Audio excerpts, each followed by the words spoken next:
Welcome to the Rim Brake Rodeo. We hope this video helps. In this video, I will explain how to drive a Ford Fiesta. First, ensure your driving position is perfect.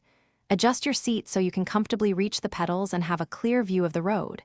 Set your mirrors to eliminate blind spots. Always buckle up your seatbelt. It's a crucial safety step.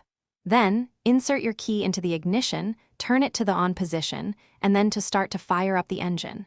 You're almost ready to go. Now, let's get acquainted with the main controls. The gear shifter, usually found in the center console, allows you to select drive, reverse, or park. For automatic models, it's straightforward. If you have a manual, you'll also have a clutch pedal to the left of the brake.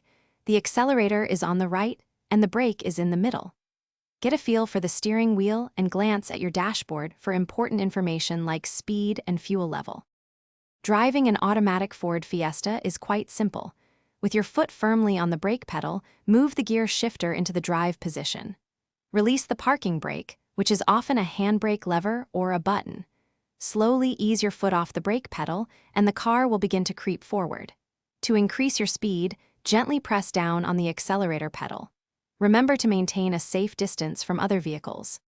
For a smooth drive, try to maintain a consistent speed and always use your turn signals well in advance of changing lanes or turning.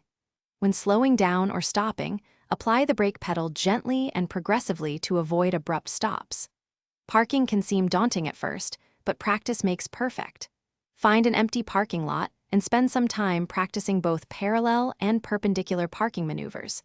You'll be a pro in no time. Thanks for watching. Consider subscribing if we helped you.